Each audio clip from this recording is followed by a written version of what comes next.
Hey Reader Pops, welcome back. I'm going to review for you the 12 books that I read in October, which I'm so happy about because I haven't had very many reading months this year where I read that many books, and this was like the norm for me last year, so it feels kind of like my old self. I got some good main channel videos out of the books that I read and a vlog coming to this channel after this video. In this stack, we have the books that I read for the This Video Ends When I Find a 5-Star Book video on my main channel, and then also asking strangers their favorite book and reading it, and then another one coming out after that where I continue books in a series that I'm reading, and then a fall reading diaries video on this channel. So, starting off with The Dead Romantics by Ashley Poston. I still don't know how to say that. I love this author. She wrote The 7-Year Slip, gave that book 5 stars, and the reason I love her books is because they kind of give Emily Henry type literary fiction romance vibes, but she has aspects of magical realism, which is basically just really chill magic. Like in this book, she can see ghosts, but in like a really chill way. Like the ghosts are not anything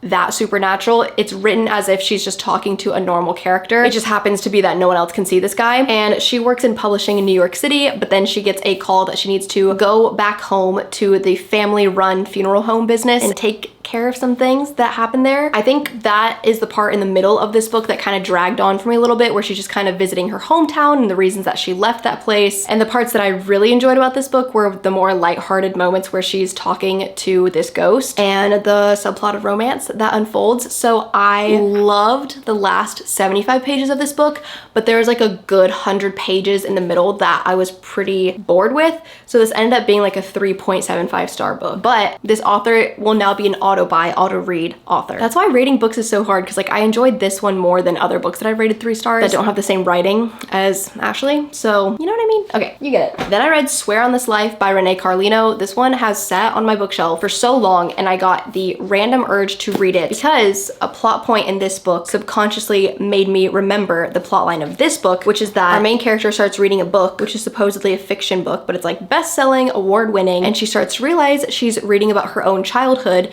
and the person who was part of this childhood, who is the author, she has not spoken to in like over a decade. And they used to be lovers. This was very easy to read. From the first like 2 pages, I was invested pretty much, and it had that quality of needing to finish it super fast because I needed to see what happened and I needed to see this conflict resolved. But towards the end, the dialogue just became very soulless to me. Like it just felt like I was reading a script. I didn't know how the characters were saying the lines, and there's a book within this book of the one that she's reading about her childhood, and I feel like that one was actually more enjoyable to read about than the real life world that we're following these 2 characters as adults instead of when they were kids. So it was definitely bingeable, but landed on a 3 stars for this one. And then I read 5 Survive by Holly Jackson finally, because this is her new release, and I'm a massive fan of A Good Girl's Guide to Murder trilogy, and this one doesn't really hold a candle to that trilogy. But to be fair, I feel like it's very rare for me to get super invested in characters when it comes to a mystery thriller book. It most of the time just feels like the characters exist so that I can experience a really cool plot twist at the end of the book, and then I'm just never going to think about those characters ever again. But that trilogy was unique because it's a trilogy, so I definitely got invested in the characters because you're reading about them for so long. I personally think there were too many characters in this book. I understand why there were, because they are trapped on this RV bus and it only takes place over one night, and they all have these different secrets that come out, so it makes sense that there's so many characters so that there can be so many plot lines.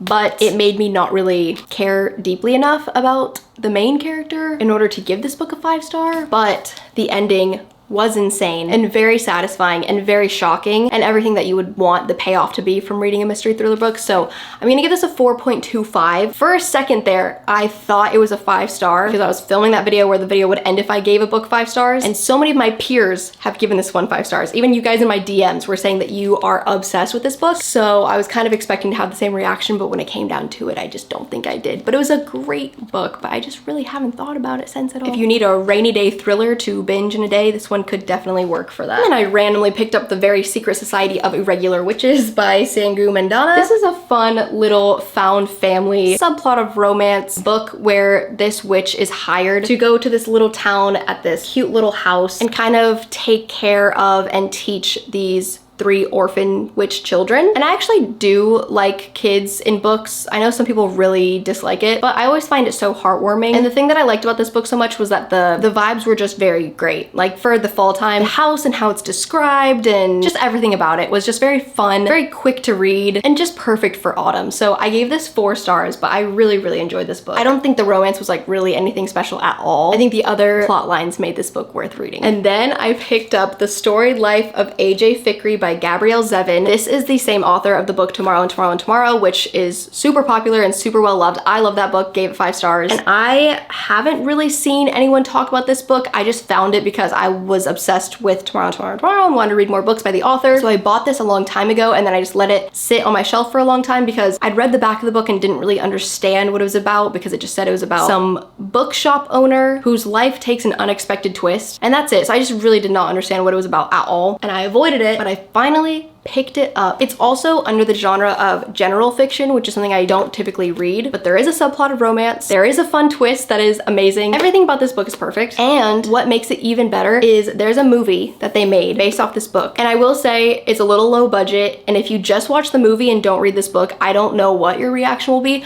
But if you read this book first and then watch the movie, I feel like every single character they chose was perfect. In the movie, the bookshop was perfect. The town they're in is perfect. Everything about it, I was loving it and eating it up. And I made Ryan watch it with me. He didn't read this book, but he also loved the movie. It's very fall vibes. It's very heartwarming. It is sad. I mean, Gabrielle Zevin books are usually not happy, but I felt happy for most of the book, and it was an easy 5 stars. And I wish more people would read this book so I could talk about it with them. It's so good. And then I started my reread of the Throne of Glass series by Sarah J. Maas. This is I think it started young adult and ended adult. Fantasy, romance-ish, less romance than her ACOTAR series, but this one is like 8 books long, and I read the first 3, not including Assassin's Blade, like 2 years ago, and I really want to complete the series this year, so I committed to just rereading the first 3 books. I listened to this one on audio mostly, which was fun. It took me like over a month to do that because I would just listen to it if I was doing laundry or something, which I guess I don't do enough of because it took so long. But then, I gave this one like 4 stars. I remember the first time I read this series, the amount of exclamation marks she uses in the first few chapters really freaked me out. But you have to remember, she was like 16 years old when she started writing this book, which is absolutely insane. And then I read Crown of Midnight physically, and this one's just 5 stars. I don't know what it is about this one. People don't really rave about this one. They rave about Heir of Fire, which is the next one, but I love this one so much. You find out a lot of things about the series in this book, and so far it's my favorite, I think. But yeah, I'm on Heir of Fire right now. I'm like 50% through it, which will be in a main channel video, and I'm very excited to actually finish the series this year, including the last book that's like 980 pages. And then I read Tom Lake by Ann Patchett on audiobook, which I wasn't planning on doing until I was looking at the synopsis of this book on Goodreads. And one of the first reviews says that the audiobook is narrated by Meryl Streep, which is one of the few actresses I actually know the name of and know that I love her acting. She narrates the book, and the person was like, this book just begs you to listen to it. So I believed her, downloaded it, and it actually is perfect in audio format because the whole premise of the book is a mother telling her 3 daughters who are now fully grown up the story of how she fell into the acting world and she started dating people who are now super famous actors, and it's set on a little farm. So yeah, it's perfect to listen to because she's literally in the book telling a story to her kids. So I highly recommend listening to the audiobook. I did read the last few chapters physically though to see if I would have been bored had I read it with my own eyeballs, and I don't think I would have been because this is literary fiction, which in my brain is snooze fest. Turns out it's not, and I love this book. I'm not like obsessed with this book, but when I remember the experience of it, I just feel kind of warm and fuzzy, and it feels like a little cup of tea on a rainy day and someone telling you a story. So I highly, highly, highly recommend it. I don't even remember what I gave it. I gave it 4.25 stars. That feels correct. And it's so pretty. Continuing on with my literary fiction moment I was having this week, this year, this month. I read Pineapple Street by Jenny Jackson. This has got to be like one of the prettiest book covers that I've seen come out this year, and it's about a few characters who live in New York City, and they are part of like the elite rich, like generated wealth, hundreds of millions of dollars, and you just follow their different point of views. And to me, this was like the most fast-paced book of all time. Not of all time, that's very dramatic. It was very fast-paced for me, and I really enjoyed it. I gave it 4 stars, but it was a great experience for me because I don't usually read this genre. So if you think you dislike literary fiction, I would give this one a go. I think you would like it. Speaking of literary fiction, I read My Year of Rest and Relaxation by Otessa Moshfegh. Saying this author's name makes me feel really cool. This author has written a lot of books. I think she's kind of known for writing things that are weird, but this one got really popular on TikTok for some reason. And this is about another girl who is rich in New York City. I guess I read a lot of that. Oh, fire alarm's going off. We're back. There's no fire, I don't think. First day turning on the heat. Texas cold front.